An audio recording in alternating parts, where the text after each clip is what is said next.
Bienvenidos a todas, todas y todos a esta presentación del sitio web del oboísta, eximio oboísta chileno José Luis Urquieta. La idea es presentar este recurso web, que es muy relevante también para el mundo artístico chileno, composicional, de los intérpretes. Y vamos a tener a dos invitados que han trabajado con José Luis de muy cerca. Y en primer lugar tenemos a Valeria Valle Martínez, que es compositora, académica de la Pontificia Universidad Católica de Valparaíso y también de la Universidad Alberto Hurtado. Ella es fundadora del colectivo de compositoras Resonancia Femenina, colaboradora también de la Fundación Orquestas de Mujeres de Chile, miembro de la Red de Compositoras Latinoamericanas y miembro de la Academia de Grabación Latin Grammy. También tenemos con nosotros a Marcos Estuardo Concha, doctor en composición, Visiting Research Fellow King's College de London y asesor de la Anglo-Chilean Society.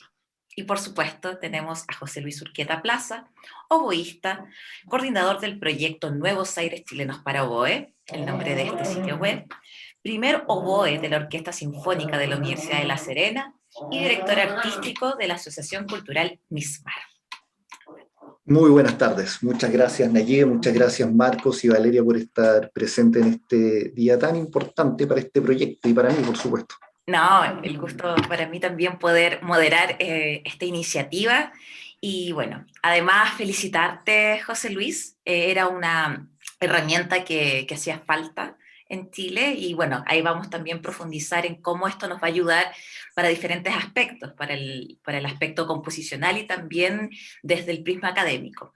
Entonces, en Efectivamente. primer lugar, quisiera preguntarles a Valeria y Marcos sobre, en este caso a Valeria, ¿cómo puedes destacar, qué puedes decir de la relación con el oboe en tus procesos creativos? Primero que nada, felicitar a José Luis porque creo que se las mandó con este proyecto. Creo que es muy importante que existen este tipo de herramientas para quienes estudiamos y enseñamos la composición y también para quienes están aprendiendo instrumentos. Entonces, creo que es un muy buen aporte a lo que significa tanto el proceso compositivo como el proceso, ¿cierto?, de interpretación.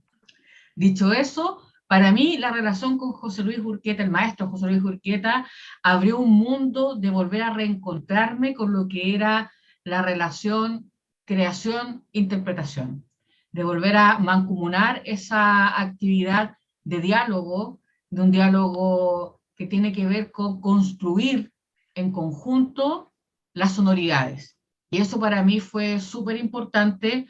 Si bien a uno le pueden hacer encargos, te dicen quiero que compongas para tal ensamble o quiero que hagas tal obra para tal formato, cuando uno puede trabajar de una manera tan directa con quién va a tocar la obra, porque eso es súper importante. José Luis era el que iba a tocar la obra.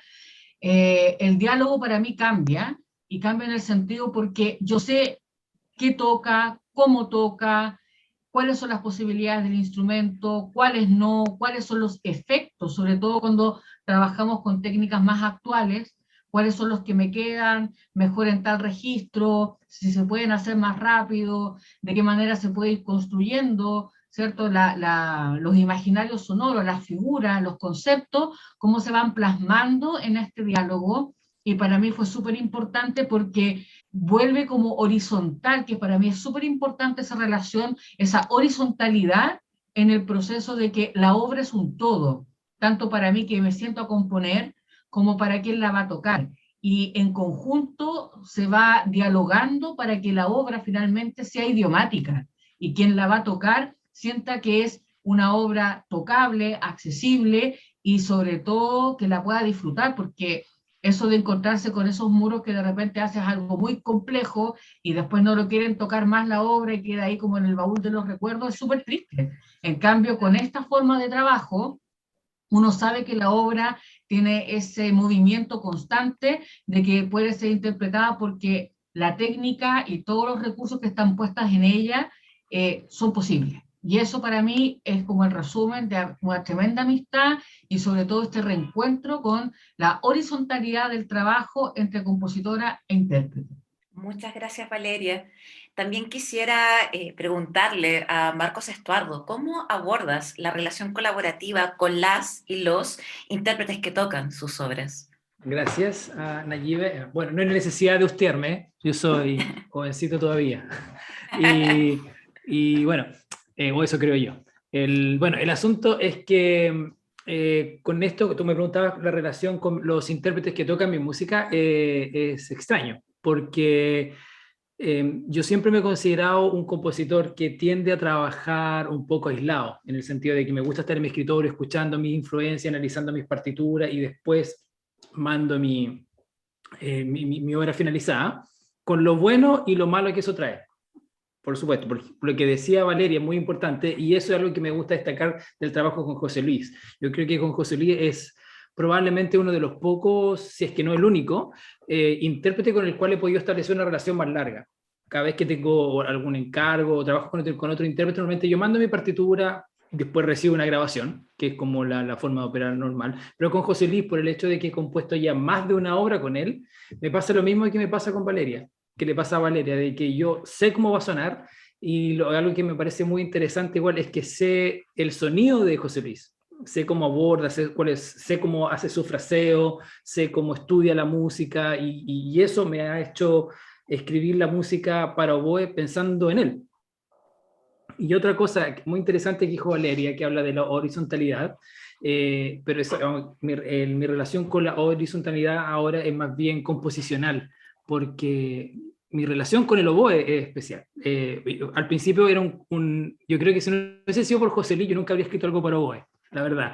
Me pareció un instrumento muy difícil de controlar, es un instrumento de que cuando funciona con otro instrumento al lado que no pertenezca a la familia de las cañas, es difícil de controlar, porque es un instrumento que está hecho para proyectar el sonido, para sobreponerse a una orquesta entera, por eso que se ocupa mucho solo, y entonces para mí era un instrumento que era difícil de meterlo en mi estética musical, pero cuando José Luis me pidió que escribiera una obra, yo dije, ya, esta es la oportunidad de hacerlo, y empecé a trabajar en el oboe, y siento que eso hizo de que yo desarrollara la horizontalidad en mi música también, no solo la relación del intérprete-compositor, sino tener que pensar en líneas.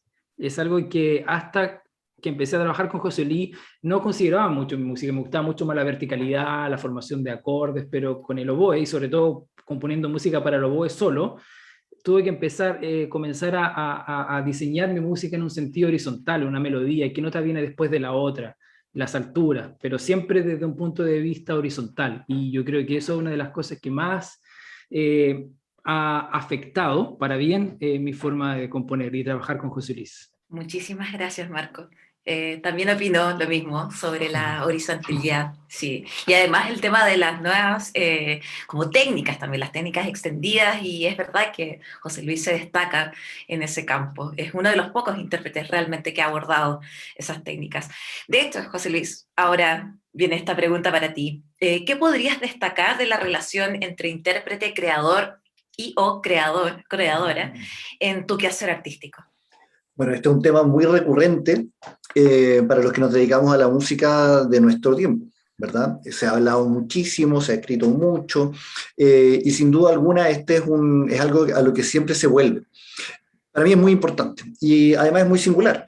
¿Por qué? Ya que esta relación entre compositor, compositora y yo en este caso es individual dependiendo de la o el compositor en cuestión. Eso es una obviedad, pero para mí representa grandes desafíos, porque mi modo, por ejemplo, ideal o favorito de trabajar es, en un comienzo yo establezco ciertos recursos que me gustaría desarrollar. Converso con la o el compositor, establecemos el material a trabajar, luego vemos cómo eso funciona en el instrumento. Posteriormente, él o la compositora realiza su propio trabajo creativo de estructurar el sonido, las alturas, dar una forma a la pieza, y luego viene mi trabajo luego viene un trabajo en conjunto de revisar las posibilidades, si hay las cosas que funcionan instrumentalmente o no, y después viene mi etapa de montar la obra y tocarla. Eso para mí es el ideal, es lo que más me gusta, lo que más me motiva, lo que yo trabajo diariamente, pero no siempre funciona así, ya que hay compositores a los cuales les acomoda más presentar ya la obra completa, o establecer ellos mismos los criterios con los cuales van a trabajar una composición, ¿te fijas? O también una obra de colaboración completa, desde la elección del material, cómo va a funcionar, lo cual también es muy estimulante. Entonces, esta relación para mí es fundamental, porque me hace crecer mucho, me hace estar día a día, estar buscando dentro de mis propios recursos instrumentales, viendo otros, porque me ha ocurrido también momentos en los cuales llega un compositor o compositora con una idea sonora muy clara. O sea, yo necesito este sonido, o que el sonido se desarrolle de esta forma. Y hay veces que funciona muy bien, pero hay veces que no. Funciona desde la perspectiva del instrumento, ¿no? Hay cosas que no, son anti-instrumentales, entonces ahí viene un desafío que es muy estimulante, consistente en poder dar sonido a la idea del creador o creadora. Entonces, este trabajo en colaboración se vuelve activo, se vuelve real y se vuelve algo concreto, lo que deviene, por supuesto, en la composición final. Entonces, claro, de este trabajo, de esta colaboración, nace la música, nacen las obras que posteriormente van a ser trabajadas y grabadas y registradas. Entonces, claro, ahora, por otra parte, yo también siempre me preocupo de que estas obras puedan ser reinterpretadas, ya sea por mí o por distintos colegas que lo quieran hacer. Entonces hay que estandarizar ciertas cosas. Si bien se crean elementos nuevos, se crean en algunas ocasiones, es súper importante estandarizar tanto en la escritura como en la forma de proceder del intérprete o la intérprete para que esto pueda ser tocado y no quede guardado hasta ya quién sabe, ¿no? Entonces eso es fundamental también. Excelente. En ese sentido, en tu trayectoria siempre ha habido una constante retroalimentación, compositor, compositor, intérprete. Esto también como de una equidad y salir un poco de la idea de la simetría, tal vez, como del compositor que entrega un repertorio para que sea interpretado, pero en tu caso hay una relación conmutativa, de dar también, de dar ideas, Sí. de proponer, ¿verdad? Sí, la interpretación se vuelve completamente activa. Ya no consiste solamente en tomar la partitura, tocar lo que está escrito, por supuesto, es muy simplista esto, no es así, o sea, si un intérprete va a tomar una partitura de Bach, no es eso, toca lo que Bach escribió y ya está, no, ahí está la interpretación, el corazón, el background del intérprete, o de él o la intérprete, ¿te fijas? En fin, pero esto es distinto, es muy distinto, es un aporte completamente distinto. Excelente, muchas gracias José Luis. Y ahora, abocándonos a este sitio web, le quisiera preguntar a Valeria Valle, en tu calidad de compositora y académica, ¿qué relevancia ves la creación y el desarrollo de este tipo de iniciativas? O sea, yo la aplaudí desde el momento en que supe que esto iba a surgir, porque en la enseñanza de composición, que yo por lo menos trabajo en 2 universidades acá en Chile, siento que hay mucha partitura, pero creo que el repertorio nacional, si bien el archivo de música de la Biblioteca Nacional junto a Cecilia Astudillo hace una labor pero gigantescamente importante, creo que en las técnicas más actuales, en el repertorio más contemporáneo, pero saliéndonos del siglo XX, estamos hablando de un lenguaje más del siglo XXI que tiene más recursos, más interdisciplinariedad, más una visión multimedial, creo que es necesario tener cuál es la visión que se construye desde nuestro país respecto de estas nuevas formas de relacionarse con el instrumento. Y eso es súper potente porque en el caso de José Luis aporta no solo con su gran nivel de interpretación, un maestrísimo, o sea, yo las veces que le he compuesto a él, que son hartas y espero que sigan siendo muchas más, hemos disfrutado del oboe de distintas maneras y eso permite también que las obras nunca sean iguales, cosa que es muy difícil cuando uno compone para un solo instrumento.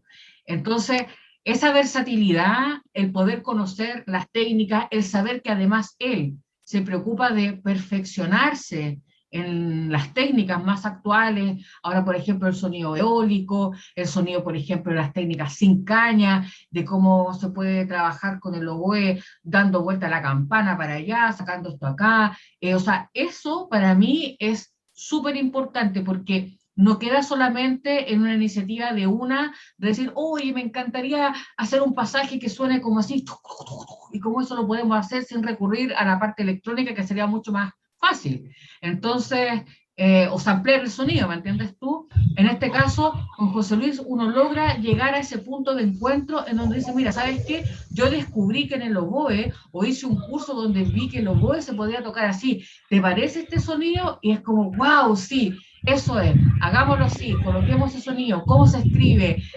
Mira, yo lo he visto que se escribe de esta manera.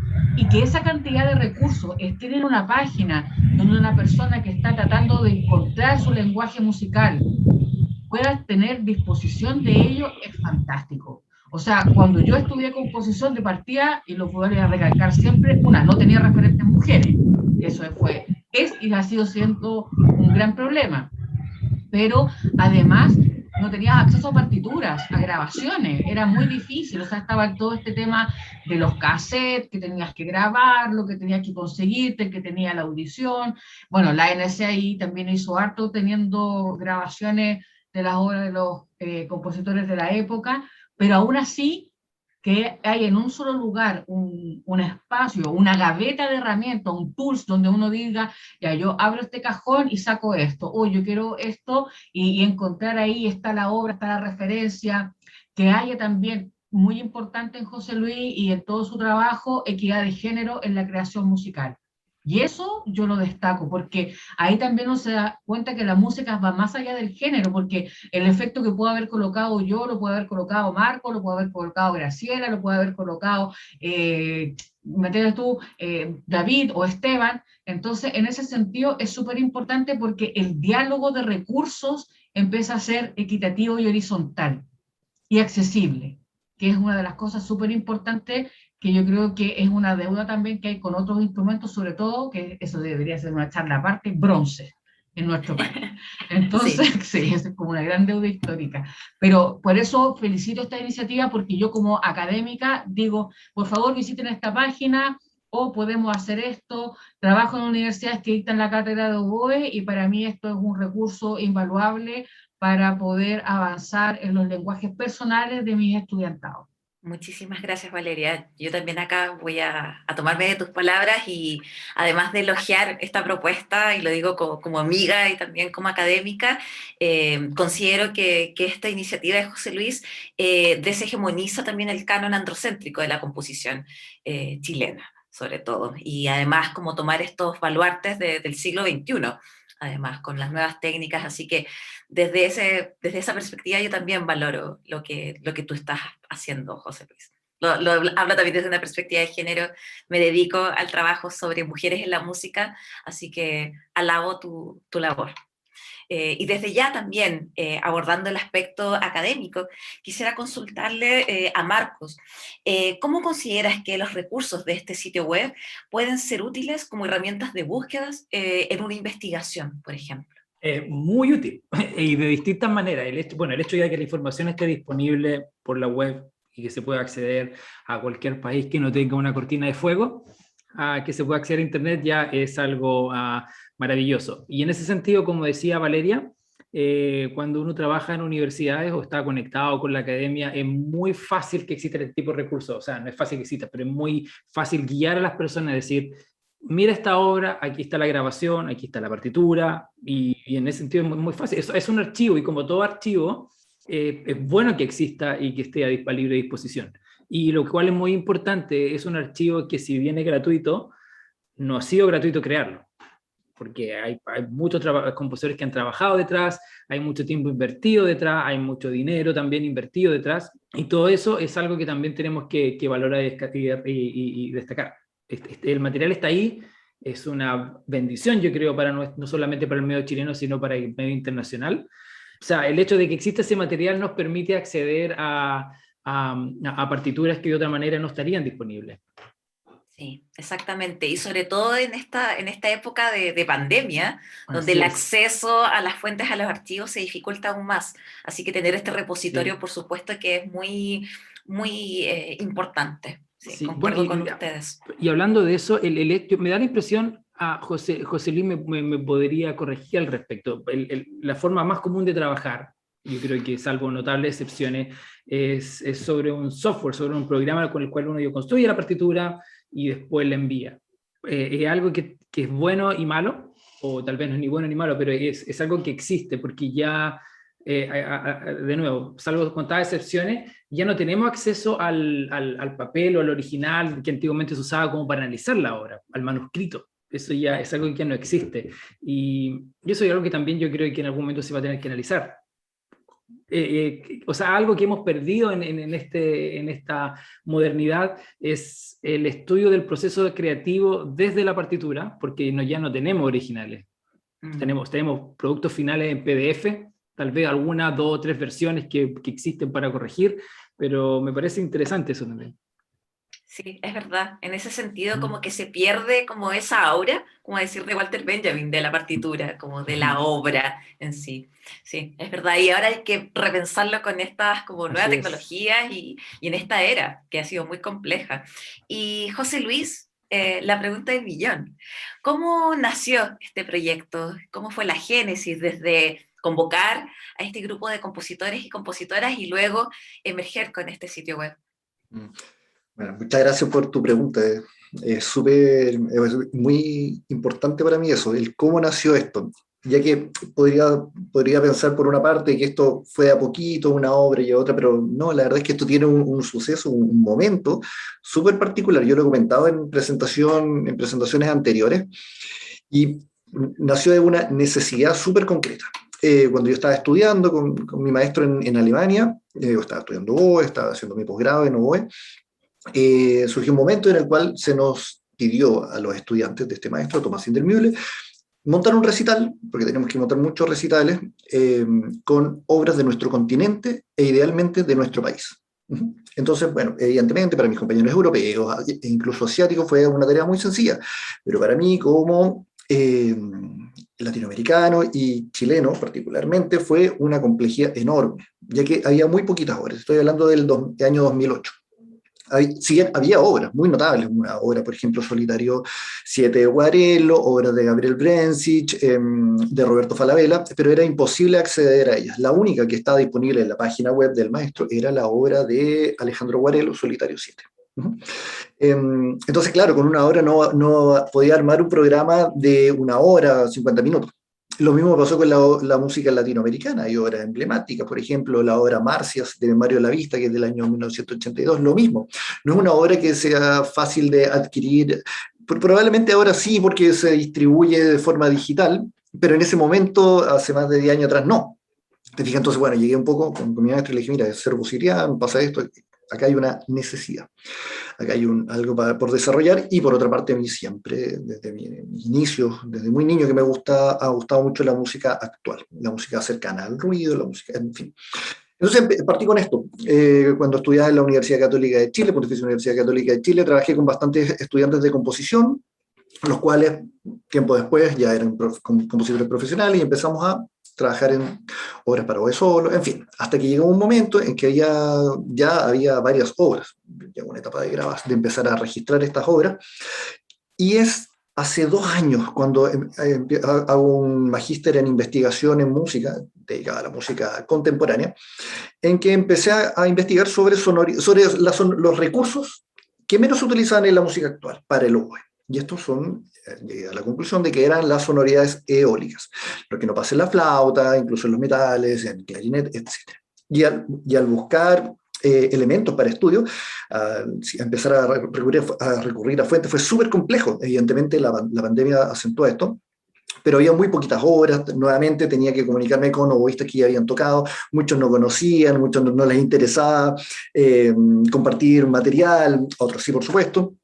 Entonces dije, sería estupendo tener un sitio donde poder acceder y ver la información. Ok, estas obras utilizan recursos, estas no. Entonces, bueno, me quedé, por supuesto, con los libros, ¿no? Los libros de tratados y técnicas extendidas.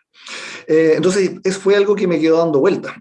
Y por otra parte, nuevamente, con el trabajo que a mí me gusta realizar, me gusta ordenarlo y pensarlo desde las problemáticas, por ejemplo, que tiene una investigación, establecer ciertos problemas y preguntas de investigación, lo cual me motiva a mí también a desarrollar lo que comentaba en un comienzo, a trabajar yo mismo con el instrumento desde esta perspectiva, de poder elaborar, por ejemplo, ciertas sonoridades que son poco utilizadas o que no existen. Entonces, llegó un momento en que necesitaba difundir esto, divulgar la información. Y por supuesto, un recurso web, una página web, fue lo que yo creí más adecuado. Entonces vino primero, ok, tengo las obras, establecer las obras. Bueno, luego vamos a poner una cosa súper importante que yo he admirado mucho, la labor que desarrolla gente que se dedica a esto, como por ejemplo este colectivo de flauta dulce chilena de Paola y Carmen, ¿no? Admiro mucho lo que ellas han realizado y ellas tienen una página web similar y fue para mí siempre ha sido también motivo de buscar sobre información de compositores y obras. Entonces yo siempre dije, bueno, acá hay algo que falta para el oboe.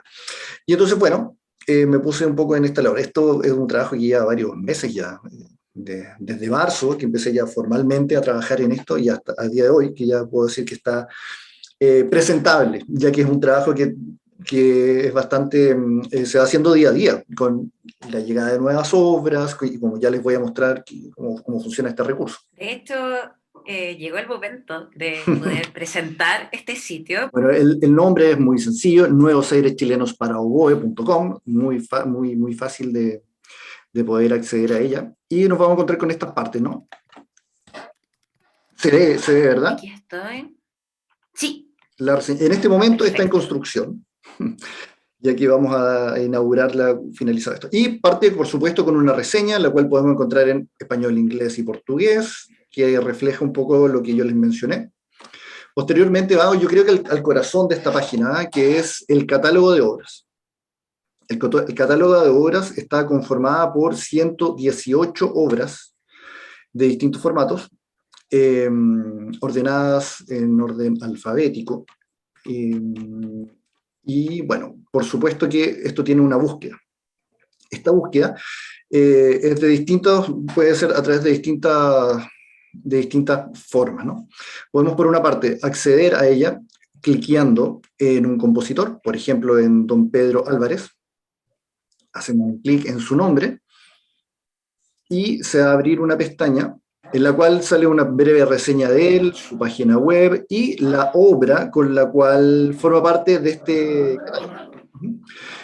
De la misma forma, podemos irnos a una obra en particular, por ejemplo, esta misma de don Pedro Álvarez, y acá vamos a encontrar su formato instrumental, que esto es para oboe solo, el año de composición, su título, la duración e información del estreno.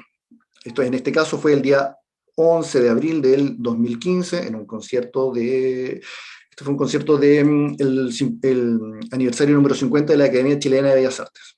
Y luego, por supuesto, sobre la mayoría de las obras hay algún registro que es una grabación de disco o es una grabación en vivo. Posteriormente, luego del catálogo, una cosa importante es que sobre cada una de las obras, sobre cada una de las 118 obras, hay una entrada. Está toda la información que yo les comenté. Lo mismo sobre los compositores y las compositoras. Pueden acceder a la información de ellos. Hay una parte, ¿no? En la cual pueden solicitar, bueno, contactar directamente o solicitar su contacto para poder preguntarle por la obra, por su trabajo, etc.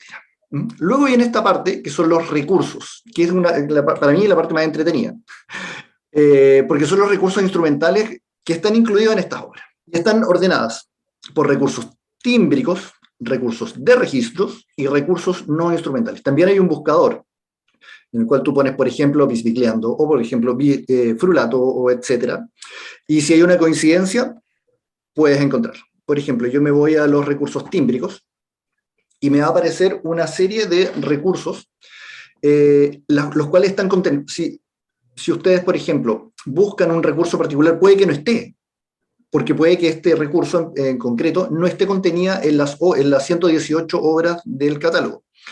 Casi todos los recursos que yo busqué están contenidos, pero hay algunos que no. Por ejemplo, dentro de los recursos tímbricos están los armónicos, cambios de colores sobre una altura con distintas digitaciones, un recurso que es colocar toda la caña dentro de la boca para obtener un sonido muy crudo o similar a un instrumento antiguo, ¿no? Oscilaciones, articulaciones, y por ejemplo está esto que son las sonoridades eólicas, Que las sonoridades eólicas se han convertido hasta de un tiempo a esta parte, en el centro, uno de los centros de mi estudio e investigación. Entonces, hay una referencia a su escritura, a su nomenclatura, después una breve reseña de lo que son las sonoridades eólicas, algunos ornamentos, y esto es muy importante, sobre cada recurso aparecen las obras que lo contienen. Por ejemplo, podemos encontrar sonoridades eólicas producidas a través de la caña en estas obras. Y sonoridades eólicos sin la caña o a través del sonido del anillo de la antecámara en estas obras. Es decir, si un oboísta o un compositor o compositora necesita para un programa determinado, porque está estudiando o porque quiere tocar una obra con sonoridades eólicas, pero a través de la caña, va a llegar a esto y puede encontrar una obra de estas características, con estos recursos, que tenga esto.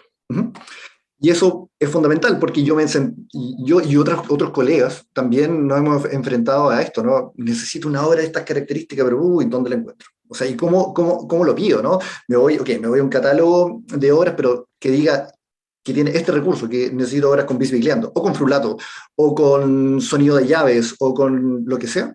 Bueno, acá está, eso fue pensado y fue incluido. Una cosa, por ejemplo, un recurso que a mí me encanta y que he estado trabajando bastante es el sonido de la campana. Utilizar el sonido, la campana para producir un sonido de aire, sonido fuerte. Bueno, acá están las obras, está cómo se escribe en este caso, y también importante esto porque hace referencia a la obra que lo utiliza, en este caso, la obra Calicer del compositor Danilo Valenzuela. Y por ejemplo, esta obra es posible utilizar un tipo de ornamento que se llama Whistleton de campana.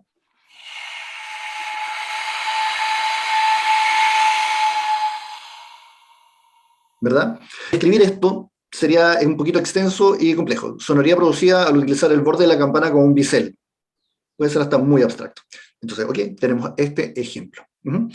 Luego, nos vamos a la parte de las publicaciones, que por ahora son los discos. Están los 3 discos que conforman este proyecto de los Nuevos Aires. Primero este disco doble del 2016, el disco del 2017 con ensambles y el disco del año 2020, en los cuales si ustedes pinchan o hacen clic sobre la foto de la carátula, se van a poder, por una parte, escuchar las obras del disco a través de un link que van a encontrar a Spotify, y si no tienen cuenta de Spotify, de SoundCloud, pero también van a poder encontrar el librillo, ¿no? Que es la información de las compositoras, compositores y obras que conforman este trabajo. Acá está, como les mencionaba, todo el disco contenido en este formato de Spotify. Y luego, por una parte, la presentación, la información de compositoras y compositores, y por supuesto los créditos también, que eso en algún momento, si alguien para alguna investigación en concreto lo necesita, está disponible. Noticias. Que también es importante, porque esto es un proyecto que antes mencionaba, va a estar en constante movimiento. En este caso, ya en un par de semanas, voy a presentar un nuevo disco de este ciclo, Los Nuevos Aires Chilenos, para oboe y orquesta. Y por último, bueno, está acá, hay un formulario de contacto, y está acá la portada. Y a partir de este momento, ya está completamente disponible para quienes deseen visitarlo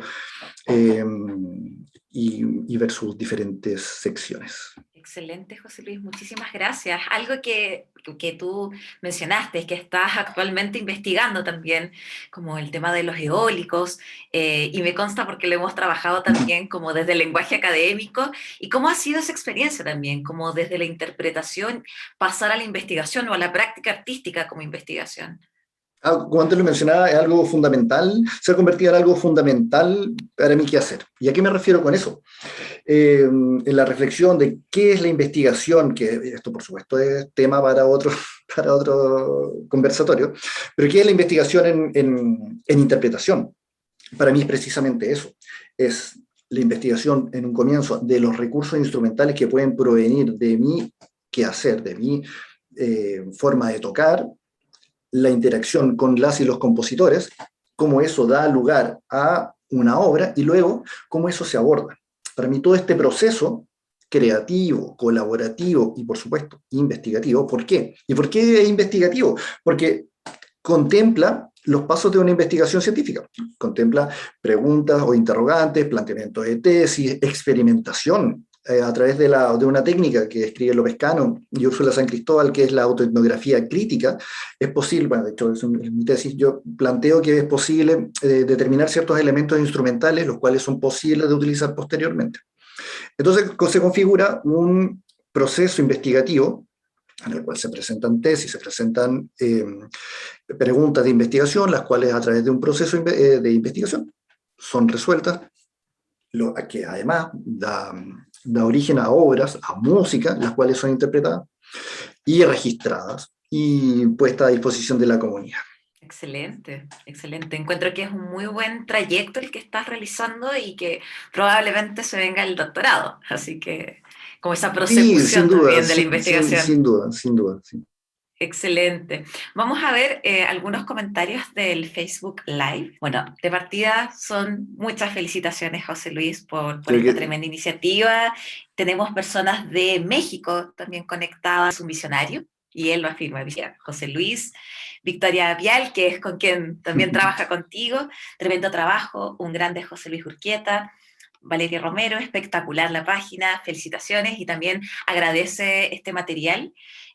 Andrea Portot, impresionante José Luis, tremendo trabajo, un orgullo, dice Leonardo Cuevas, que también ustedes trabajan también en conjunto. También es parte de este trabajo. Sí, fundamental, así que puros elogios, José Luis, realmente sí, bueno, una gran plataforma. Contamos con un público conformado por amigas y amigos, lo cual ayuda mucho. Pero una cosa que a mí me da mucho placer también, y es que este trabajo es colaborativo, es altruista, es completamente desinteresado, no responde por una cuestión que es una locura y es un acto de rebeldía. Esto no es algo que nazca de mí, sino que conversaciones me lo han dicho, ya que no responde a leyes de mercado, ¿no? Que ponerse a trabajar, invertir tiempo, porque claro, detrás de esto hay una inversión de tiempo enorme, pero yo lo realizo también con una satisfacción que a mí me aporta muchísimo. Entonces, tenemos muchos amigos, porque también la gran mayoría de estas personas que tú mencionaste están contenidas en este proyecto. Mi amiga Victoria Vial es parte del ensamble de dibujos, con la cual estamos preparando un disco que vamos a sacar ahora, que tiene obras de la maestra Valeria Valle y Marco Estuardo, por ejemplo. Mi amigo querido Leonardo Cuevas también, tenemos una agrupación que nació de esto, que es el ensamble El Dúo Sereno, que también estrenamos obras del maestro Marco Estuardo, y así, ¿no? Entonces es un proyecto colaborativo que va tejiendo redes, lo cual a mí me llena de orgullo y por supuesto mucha satisfacción, ¿no? Yo he encontrado, yo siempre lo digo y es bastante evidente que este es el proyecto de mi vida, ya que precisamente se conjugan todos estos elementos: hacer música, difundir a las y los compositores chilenos, visibilizar su trabajo.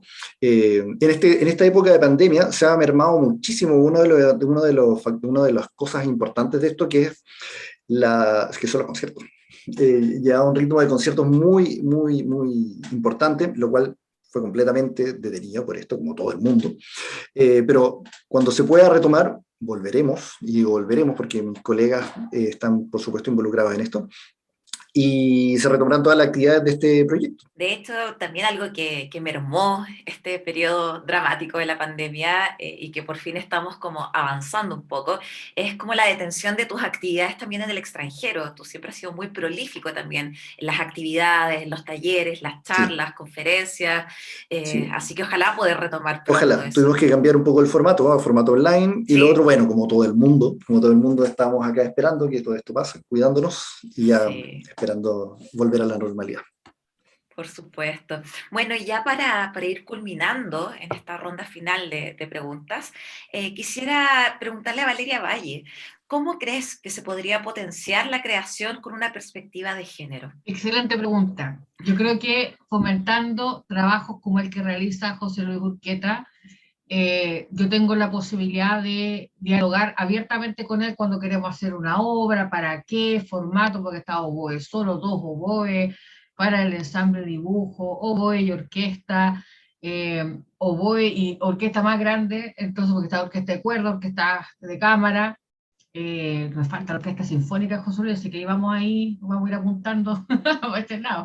Así que, pero lo importante, ¿sabes lo que es? Es para mí, como compositora, uno es establecer un diálogo horizontal, siempre.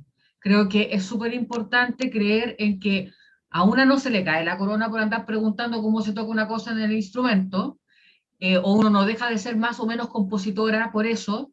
Creo que es un constante aprendizaje, pero para el lado de la equidad de género es más difícil porque como no ha estado el camino más llano para nuestro desarrollo profesional, el preguntar muchas veces se convierte en un descenso intelectual versus una supremacía intelectual que ha tenido el compositor, digamos, que dice tener como toda la sapiencia del mundo.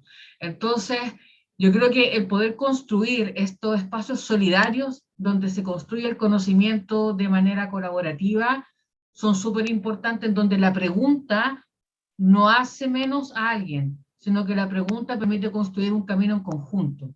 Y para mí eso es súper importante de establecer, porque se estableció que había que ser como súper iluminada para ser así como, oh, compositora o compositor, y súper, es un camino muy cruel también. O el que toca el instrumento también es súper cruel, te equivocaste una nota, poco menos que se destruyó tu carrera. Entonces, yo siento que esa ya hemos vivido tantos siglos con eso, que necesitamos construir una manera distinta de relacionarnos.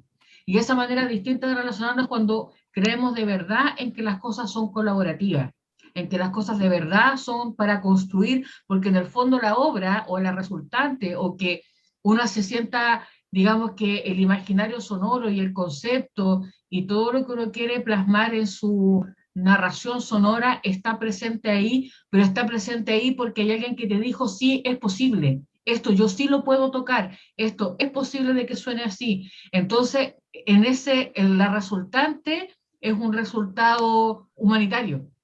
Y para mí eso, hoy en día en la composición, es lo más importante.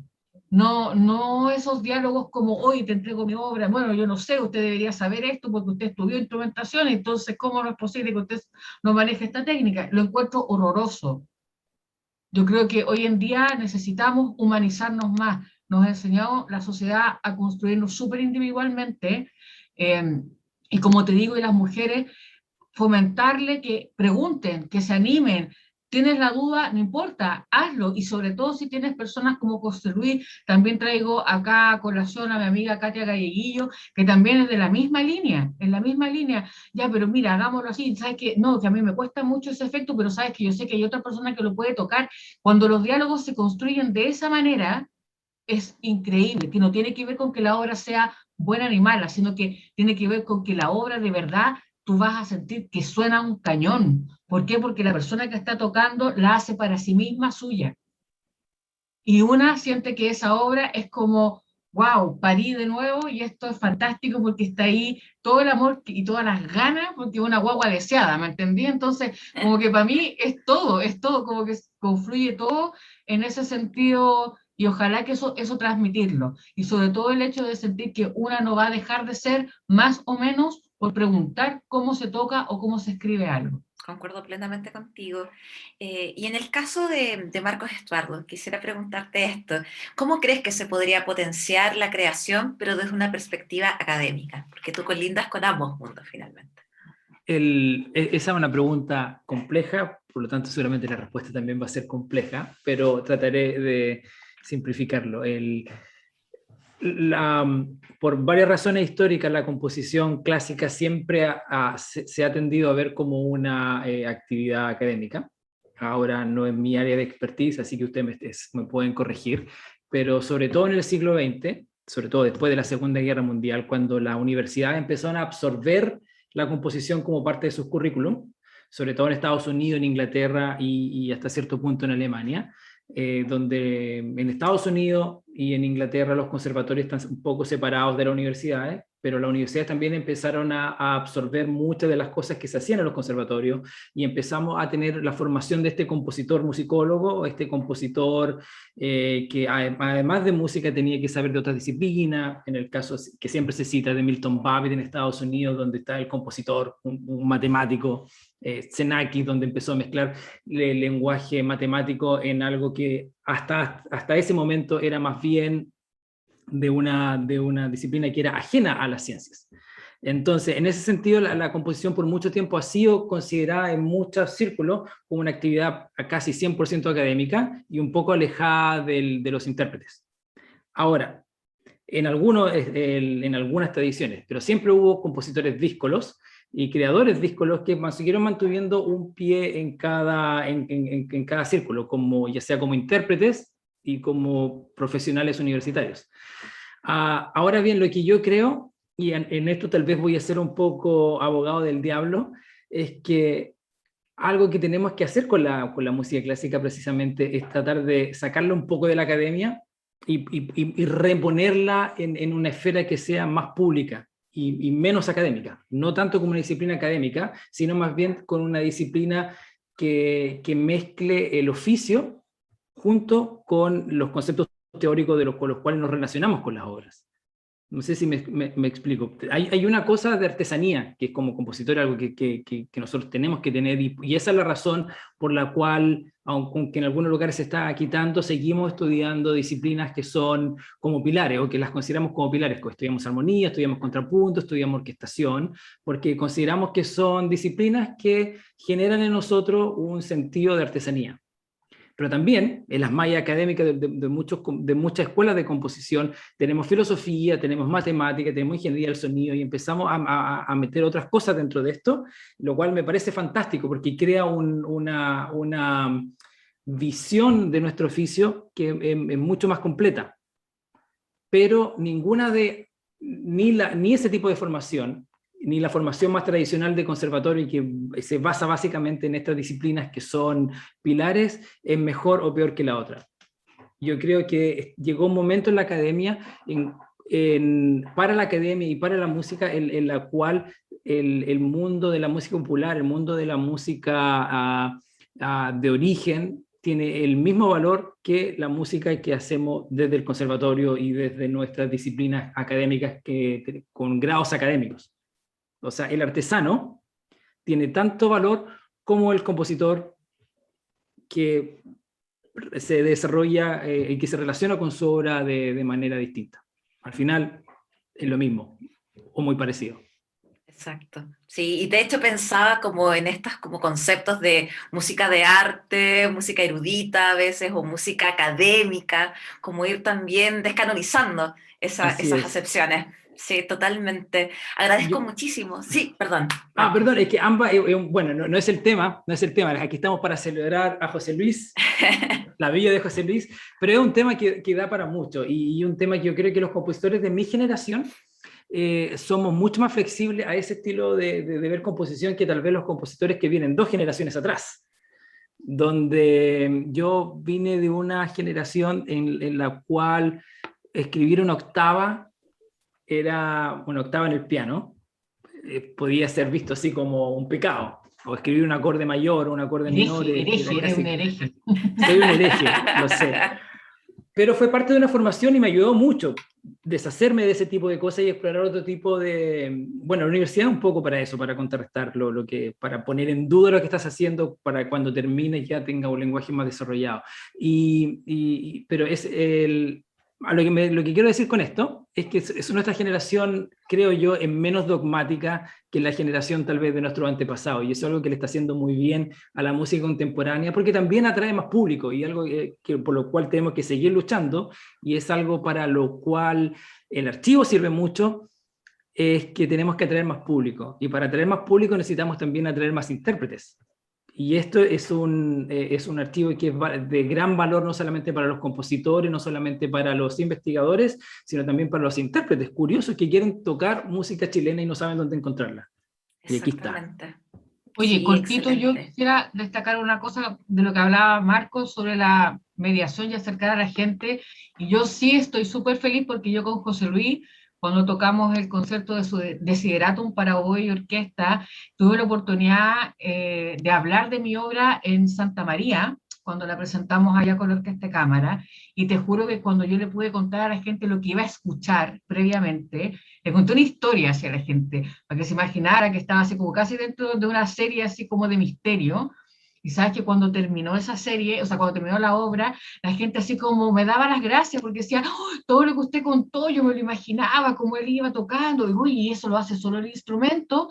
Y era muy bonito porque la gente se conecta con esas sonoridades nuevas que son poco usuales, pero cuando tú logras como acercar Tancia, ese elitismo de la música contemporánea ya no exista. Y para mí eso, de verdad, como compositora, es súper valorable. Y respondiendo cortamente la pregunta de Nicolás Raut, de maestro, ¿cómo está? Lo saludo. Sí, a mí me han pedido harto la obra que le hice a José Luis Urqueta, sobre todo para estudiantes que quieren egresar de la carrera de oboe, como que la quieren estudiar y eso por lo menos a mí me lo han pedido y también afuera la han tocado. Así que eso, un plus para José Luis, que gracias a su distribución internacional de las obras son conocidas y uno puede también mandar ese trabajo a otras partes. Excelente, muchísimas gracias. Justo le iba a ceder la palabra a Nicolás Rosa, así que agradezco también ahí, aquella intervención. Y quisiera también como abrir un poquito el debate, si alguien tiene alguna pregunta, consulta, comentario a través del Facebook Live. Esta es la oportunidad para poder después hacer un cierre de esta instancia. Dice, tengo una pregunta. Como Valeria, creo, tocó el tema de lo que pasa con las obras nuevas una vez ejecutadas. José Luis, ¿tienes información de si obras incluidas en este proyecto han sido tocadas por colegas en otras partes o incluidas, por ejemplo, en simposios de oboístas en otros lugares? Maestro querido, sí, efectivamente, como adelantó Valeria, hay algunas obras que sí se han tocado antes, como Valeria muy bien dice, en recitales de final de grado, en el magíster en interpretación, en musicología de la Universidad de Uncuyo, en Mendoza. Y por ejemplo, el día de ayer, en un festival en México, la excelente oboísta Itzel Martínez tocó la obra de Cristian Aarón Pereira, nuestro compositor, probablemente más al sur, de Chonchi, la obra Niebla ficticia para oboe y pista electrónica. Entonces sí, bueno, uno de los objetivos de este proyecto también es precisamente divulgar estas obras para que sean interpretadas por otros intérpretes, y eso se ha logrado. Debo reconocer que en una forma hasta ahora menor, ¿sí? Siempre ha sido en comunicación, comentando, oye, porque estamos siempre preguntándonos, oye, mira, necesito una obra para un estudiante, o para mí, que tenga estas características, o temáticas, o recursivas, etcétera. Entonces siempre es como un poco esto, ¿no? Nos comunicamos de esta forma. Ahora yo espero que con este recurso ellos puedan acceder de forma autónoma, ¿no? O de forma particular al recurso, ya que, como ustedes se pueden fijar, está la posibilidad de contactar al compositor. Eso es una cosa importante, ¿eh? Las obras, las partituras, no están en el catálogo, por una cuestión, por dos cosas. En primer lugar, por el tema de derecho de autor. Segundo, para que a las y los compositores les pregunten cómo acceder a su material. Ahora, las partituras que están publicadas y que están a la venta, efectivamente está el link para que puedan acceder a la compra de ellas, que son el material del compositor Juan Manuel Quinteros, de Rodrigo Herrera, y creo que esos son hasta ahora. Bueno, ya estamos en la hora. No sé si quieres comentar lo último, José Luis, antes de agradecerte. Yo quiero agradecer. Como final necesito agradecer, ya que este es un proyecto grande, como comenté, o sea, grande para realizar en forma solitaria. Yo, por supuesto, esto no lo he realizado solo. En primer lugar, quiero agradecer a ustedes, a Marcos, a Valeria, a Tina Give, por estar presentes este día, a las personas que nos están siguiendo, a Esteban Correa, a David Cortés, que nos siguen acá a través del Zoom, y a la gente que nos sigue a través del Facebook. Muchísimas gracias por su presencia, por estar con nosotros. Quiero agradecer también, por supuesto, al equipo que hizo esto posible, que está conformado por el diseñador Gonzalo Santibáñez, de la agencia Santi, a la periodista Camila Pérez, a David Cortés, presidente de la ANC, por dar el apoyo a la presentación de este proyecto, a la señora María Isabel Celada, quien es la secretaria de la Academia Chilena de Bellas Artes, quien también colaboró en la presentación de este proyecto. Por supuesto, a las y los compositores que conforman el catálogo de obras de este proyecto, a cada uno de ellos por escribir, por colaborar, por tener la buena voluntad de querer hacer música. Por supuesto también a mis amigos, a Gonzalo Godoy, que aparte de ser un muy buen amigo, es director ejecutivo de la Asociación Cultural Mismar, con quienes hemos dado hemos cimentado la institucionalidad para hacer esto. ¿Y a qué me refiero? Este proyecto también contempla, por supuesto, muchísima gestión de postulación a fondos concursables, postulación para poder hacer conciertos, grabar discos.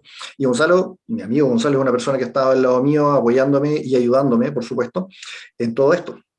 Tengo que agradecer, por supuesto, a mi amiga Katia Galleguillos, que también es parte fundamental de este proyecto, ya que ha estado siempre disponible para escuchar las ideas, para ver las distintas obras, recursos, etc.